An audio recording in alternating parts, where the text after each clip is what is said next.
Legendary progressive rock band Yes are back with Aurora, their 24th studio album released June 12th, 2026 through InsideOut Music and Sony Music. So at this point, should they pack it in and retire, maybe still tour but stop making new albums, or should they keep going? That is what I want to talk about today. Usually when bands get to a certain age, they end up changing their lineup so much that the band might seem unrecognizable. So let's start with the current lineup. The longest running member would be Steve Howe, who has been a member of Yes for a total of 42 years, spanning 3 separate stints as the band dissolved and they reformed multiple times over the years. This album features the current stable lineup consisting of guitarist Steve Howe, keyboardist Jeff Downs, lead vocalist John Davison, bassist Billy Sherwood, and drummer Jay Schellen, the rest of the band having spanned considerably less time in the group than Howe. Let me also mention that the album features the exact same lineup as the previous album, Mirror to the Sky, and Steve Howe served as producer, as with the 2 preceding albums, which were The Quest from 2021 and Mirror to the Sky from 2023. And the band used a mix of remote home studio collaborations and in-person sessions in the UK. The album heavily features symphonic structures backed by orchestral arrangements provided by the Czech National Symphony Orchestra. And as always, the album cover, created by longtime Yes collaborator Roger Dean. Musically, the band describes this album as the final piece of a trifecta with the 2 records, and it leans into a more traditional, complex, progressive sound, and there's an emphasis on tight musicianship. Songwriting explores themes of mysticism, inner light, and the modern tension between humanity and AI, or artificial intelligence. Let me say right off the bat that the album sounds like a Yes album. Is it a perfect album? No, it's not, but it's a good album. I will say that it has a few issues to keep it from being a great album. One of them is the fact that the band is playing it safe. They're trying to make it sound like a Yes album, but in doing so, they're not taking any chances or letting ideas develop properly. Another issue is the album drags a little bit. There are times when it feels a bit slow, but it's not something that's going to ruin the whole album. There's also the fact that while it's a good album, there's nothing here that blows me away. It sounds like Yes, I like it, but there are no moments that really stood out.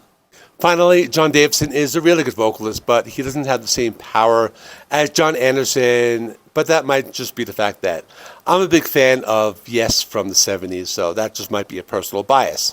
But on a positive note, it sounds like a Yes album. The band has a great chemistry together. They know how to work together in the studio, and it comes through. Another positive aspect is Steve Howe. The guy can still play guitar, and he does some interesting things. He plays other instruments on the record. He plays something called a Variax sitar guitar and a Portuguese 12-string. And I mentioned John Davison as a negative before, but I have to admit, he is a very good vocalist and he has some good vocal moments, especially when he drops into the lower register on tracks like All Hands on Deck. And finally, the contribution of the Czech National Symphony Orchestra adds a cinematic element to the rock instrumentation, so I did like that part. So with that being said, I'm going to go track by track. In general, the album moves from symphonic epics to shorter rhythmic tracks across the core 8-song suite. And there are 2 bonus tracks. Let's get into it.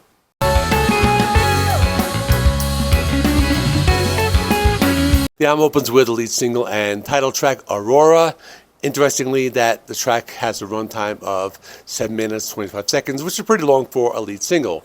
Song opens with a classical piano-led medley from Jeff Downs, transitions into a driving rhythm powered by Steve Howe's 12-string guitar work, and there are some bass lines reminiscent of their 70s albums. John Davison's lyrics are very mystical, and they were inspired by the autobiography of a yogi, and it's also interesting to note that it mirrors themes of Tales from Topographic Oceans, which is a classic Yes album I've released in 1973, I believe.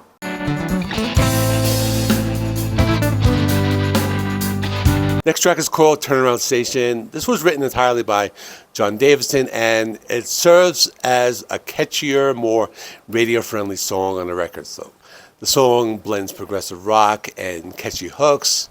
I've read a few reviews comparing it to the radio accessible energy of 80s supergroups, and it's followed by Love Lies Dreaming, a moodier track. Begins with sampled wood pipes and acoustic elements, and the song features layered arrangements with additional vocal and bass contributions from Howe, Downs, and Billy Sherwood.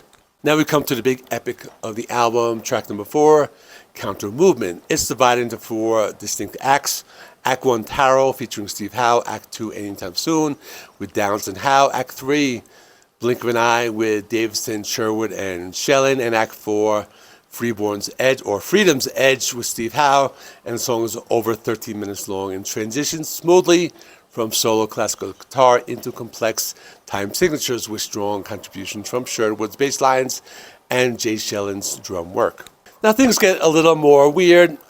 The next track, number 5, is called Aurora, characterized by futuristic electronic chords from Downs and complex rhythm interactions. It's one of the more atmospheric moments on the album, and one of those songs best listened to with headphones in a quiet place. It kind of transforms you to this other world.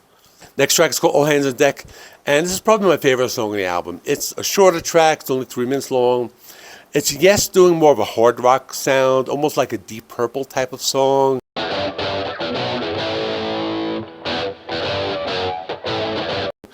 know Yes isn't a hard rock band, but this is maybe like as heavy as they're ever going to get, so that's why I like it. After that is Outside the Box, and it's divided into 2 sections called Light and Outbox. Has a pretty cool a cappella vocal section, and I read some reviews comparing it to the band's 1983 track Leave It, which I can hear, and I didn't really think much of this song. I think I like it, but it's just okay. After that is Emotional Intelligence. It's a pretty good song, more of a modern, progressive track. Has a solid rhythm section. The song was written by John Davidson, and it serves as the closing track of the main album. There are 2 bonus tracks, and let's talk about them. The first is called Jam Bustin', which is a mostly instrumental, and it kind of feels like there's 70s material. And the other track is called Watching the River Roll, and it's more of an acoustic track with Billy Sherwood. Has some good moments on there, and that closes the album. So in the beginning of the video, I made a bold statement suggesting it's time for this band to retire, and to be honest with you, I don't think so. I think the guys are making some pretty decent albums. I reviewed the last 2 on my channel, which were Mirror to the Sky and The Quest, and I think Mirror to the Sky is the best of the last 3 albums. And if I'm ranking them, Aurora would probably be the second, and The Quest would be at the bottom.